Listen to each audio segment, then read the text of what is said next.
Moikka, Mari tässä, holistinen ratkaisukeskeinen valmentaja. Ja tänään haluaisin jutella sun kanssa siitä, että annatko itsellesi mahdollisuuden kasvaa ja kehittyä vai blokkaatko ja estätkö kasvun ihan tiedostamattasi. Kuuntele, niin saat tietää kysymyksiin vastauksia. Tällä videolla mä nivon yhteen aika laajasti eri asioita, jotka vaikuttaa tosi paljon siihen, että annatko sä todellisuudessa itsellesi mahdollisuuden kasvuun ja kehittymiseen vai onko se niin, että et anna itsellesi mahdollisuutta kasvaa ja kehittyä tiedostamattasi.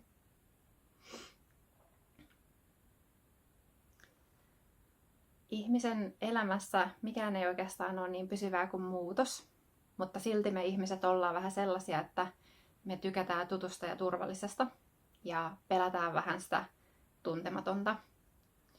Siellä tuntemattomassa voisi kuitenkin olla paljon mahdollisuuksia jollekin uudelle ja positiiviselle, mutta jos ei sinne uskalla ottaa askelia, niin elää sitten siinä ehkä epämukavassakin tutussa ja turvallisessa olotilassa. Eli kasvuun tietysti liittyy keskeisesti mukavuusalue ja sitten se epämukavuusalue, jossa se kasvu tapahtuu.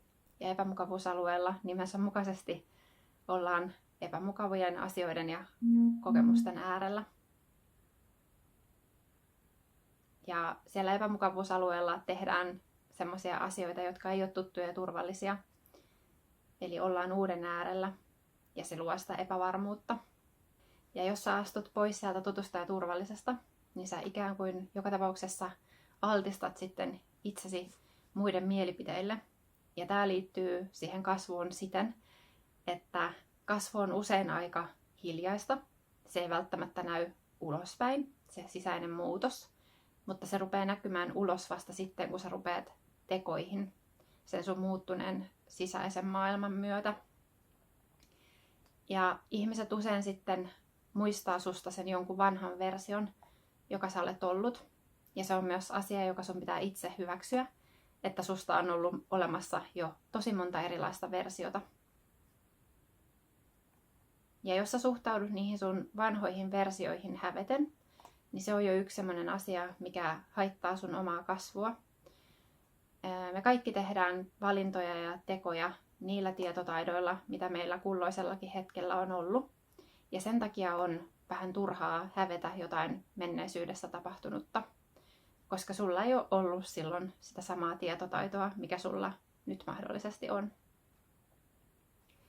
Olen itse esimerkiksi vielä aikuisenakin hävennyt jotain 4-vuotiaana tekemääni asiaa, ja varmaan voit ymmärtää, että se on oikein hyvä karrikoitu esimerkki siitä, miten epätervettä se menneisyyden mukana kantaminen voi olla.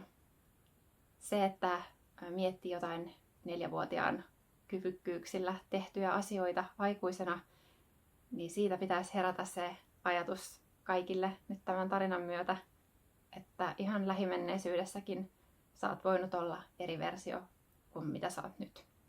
Ja se 4-vuotias lapsi ainakin on ollut ihan erilainen kuin aikuinen. Mutta pitkän matkan olen kulkenut siis oman päänupin sisällä, että olen ymmärtänyt sen, että ihan turhaan olen kantanut mukanani jotain tekoja 4-vuotiaasta saakka ja hävennyt niitä. Mutta muutoksen äärellä ja kasvun äärellä sitten jotkut ihmiset kaipaa sitä sun entistä versiota, koska se on ollut jotakin sopivaa heille. Ja se sun uusi versio itsestäsi ei välttämättä enää olekaan heille sopiva.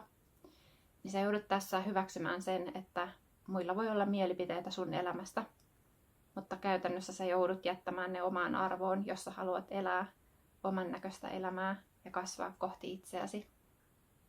Ja sitten yksi asia tosiaan, mikä on tosi merkityksellistä kasvun mahdollistajana sun itsesi kannalta, on sun oma sisäinen puhe. Suhtaudutko sä itseesi myötätunnolla vai suurella vaativuudella? Soiko sun päässä sellainen levy, joka aina haukkuu ja kritisoi sua sun tekemistä virheistä tai epäonnistumisista?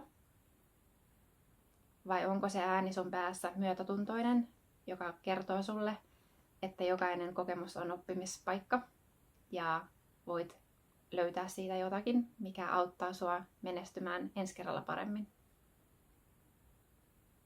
On ainakin itselle hyvin selvää, että se myötätuntoinen asenne mahdollistaa sitä kasvua, koska silloin sä suhtaudut niihin kokemuksiin positiivisemmin, etkä soimaa itseäsi niistä virheistä, vaan yrität oppia niistä. Itseään soimaava ääni siellä päässä ei keskity näkemään hyvää, vaan sitä pahaa.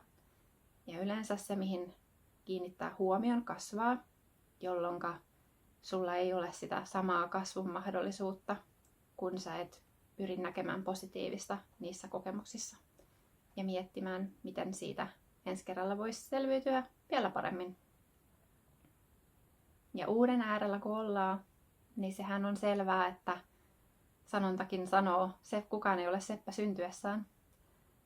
Joten taitoja kun harjoittelet, niin otat yhden askeleen eteenpäin, 2 sivulle ja sitten vielä ehkä muutama askeleen taaksepäinkin ja sitten voit ottaa taas niitä askelia eteenpäin. Se on semmoista aika haparoivaa.